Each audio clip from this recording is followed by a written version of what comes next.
Hey everyone, and welcome to another video. So basically, I got a question, and I like answering your questions. Okay, so the question is: Hi, I'm interested in eating more raw meals other than my breakfast, fruit, but veg, smoothie, and salads.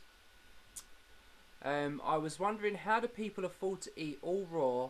E.g., I saw someone eat around 6 to 8 gala melons for breakfast. Wow, don't know how they managed to do that. Um, I buy my fruit and veg organic from a local farm, but it's so expensive even when buying from supermarkets.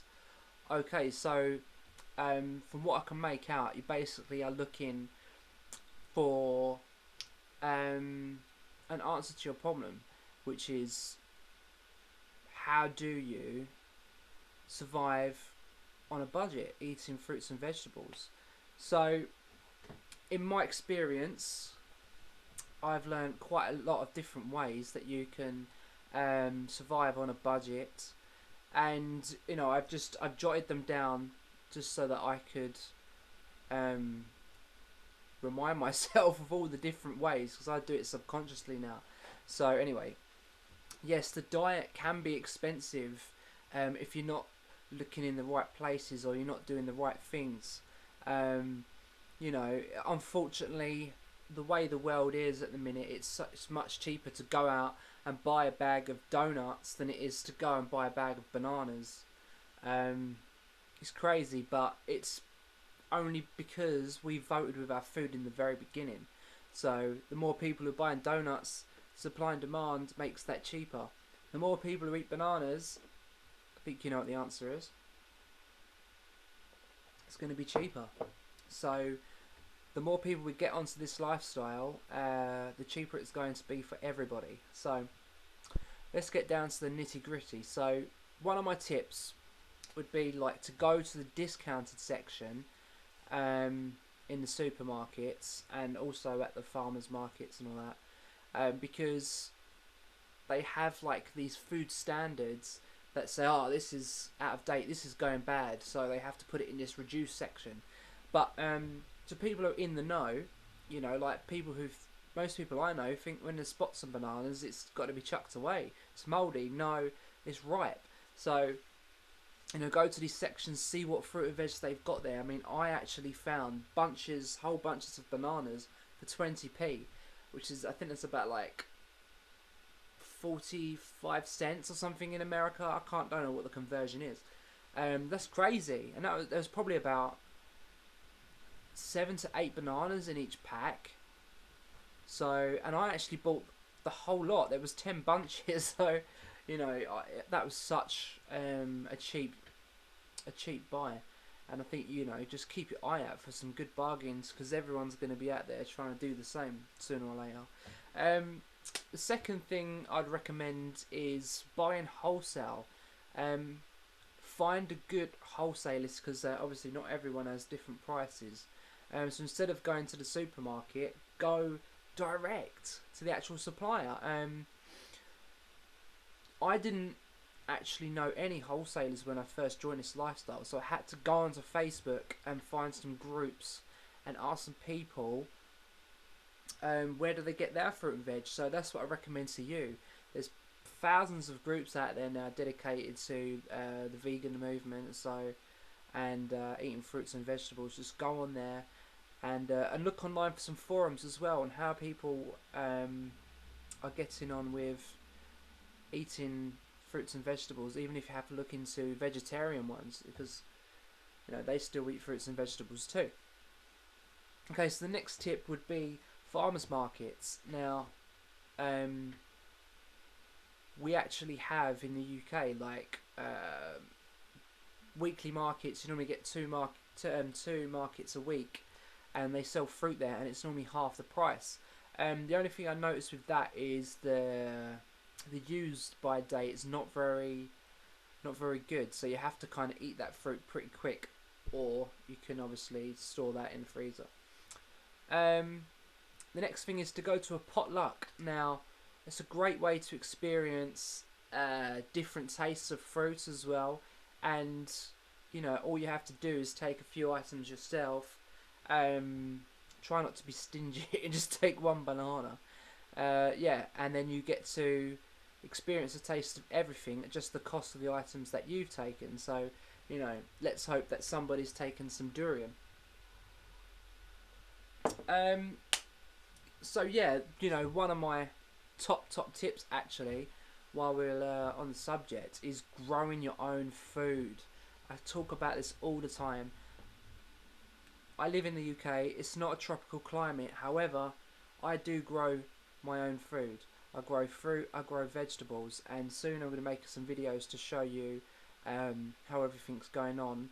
We're having a bit of construction work going on, so everything's a bit upside down in the gardens. So yeah, I grow. Let's just think about some things I'm growing: apricots, peaches, plums, pears, apples, all kinds of berries. I'm even growing a hardy version of a banana plant as well, and to many, I'm growing jackfruit. I'm growing. Oh, there's so many different things that I'm growing. It's unreal, and obviously it's summer now, so in autumn winter time I'll bring the tropical ones in, and obviously you can leave out the hardy ones as well. Like the apples are very hardy, the pears are hardy, and at this time of year, if you go and look at some like not wholesale, um, if you go and look at some DIY stores, a lot of the time they have garden centres with very cheap fruit trees, and look at your supermarkets as well. And you know the benefits of growing your own food, which means you know where it's come from. Hopefully, you don't spray your foods, and it won't be GMO. And also, it'll be the best taste and the best nutrition. Everything I grow tastes incredible compared to what I buy at the store. So yeah, grow your own food. The next thing you can do, have a bit of an adventure, is go foraging. Go out there and try and find some wild fruit trees. Try and find some wild veg, but don't get caught. There's plenty and plenty of wild fruit trees that I've come along. There's actually a cherry tree not far from here, and it produces great cherries. It's actually in the park, so you know, go out there and do some foraging. Also, what you can do is, if you love your salads, go and find a salad bar. I think over here we have a place called the Harvester. Now, if you pay something like £5, you can eat unlimited salad. Now, you could even take a couple of plastic containers in and start filling it up, and you know, take some home. Which, you know, that's great. So go out there, find some salad bars, and eat as much as you like. Also, yeah, one of my other tips is freezing your food as well. A lot of the time we throw stuff out because it goes bad. You know, I like to freeze stuff, and then later on maybe I'll got some frozen veggies in the freezer. I'll put that into a soup, or you know, just some frozen fruits that I can use in a smoothie. So yeah, freeze your stuff if you think you're not really going to use it in the time that you've got to eat it. My other tip is buy what's in season as well. That's very important. If it's not in season, then it's had to be grown under special conditions, which costs more money and more labour. So that's why the price is always higher. You know, I think strawberries now you can get them for like 50p a punnet, but if you go around October time, you're normally talking about £3. It's a completely different price because it's had to grow in a different country or in a greenhouse somewhere. It's different prices. So yeah, definitely buy what's in season as well. And on my website, I actually put up quite a few different fruits and vegetables that are in each season. So that's a very good thing, very good useful thing for you. Okay, yeah, so my next tip is buy loose. A lot in supermarkets, a lot of the time they're all pre-bagged in plastic, and that to me is just a complete waste. Obviously it's just for ease, you just take it and you buy it. Take your time, go out and weigh your fruit and veg. The majority of the time it's actually going to be cheaper. So definitely buy your fruits and vegetables loose. And you know, one of the last tips that I can give you as well, it's not the best option ever, and I don't ever really recommend it, because I believe in fresh, is buying tin and frozen fruit and veg as well. So it's in the tin cans. A lot of the time that is a fraction of the price. Just make sure that there's you know, there's not loads of preservatives and things like that in there. A little bit of syrup's okay.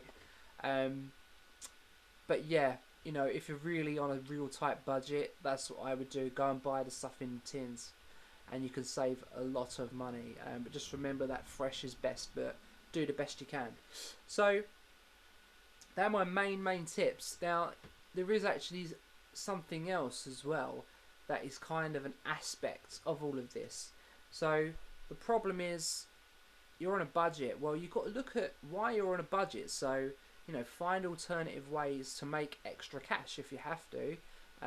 Look at your expenditure, like your income and your outgoings, and see how you can manage that a little bit better. And also look at how much you earn, and are you worth more? A lot of the time we're actually just underestimating ourselves and doing something that we don't really enjoy, and we don't know why half the time. I definitely was in that situation. So yeah, so that's pretty much it for this video. I hope that it's been a lot of help for you, and you know, watch it and watch it again so it's in your mind, and you'll be like, oh, I know what to do. Oh, I know what to do. I know what to do now. Yeah. So yeah, thanks for watching this video, and please please like it, and please comment down below if you have any other tips for people who are on a budget. That would be fantastic, as usual. And please subscribe as well, and share this message of love to everybody on Facebook. Okay, so I will see you guys very soon for another video, but in the meantime, please take care of yourselves. We'll see you later. Bye.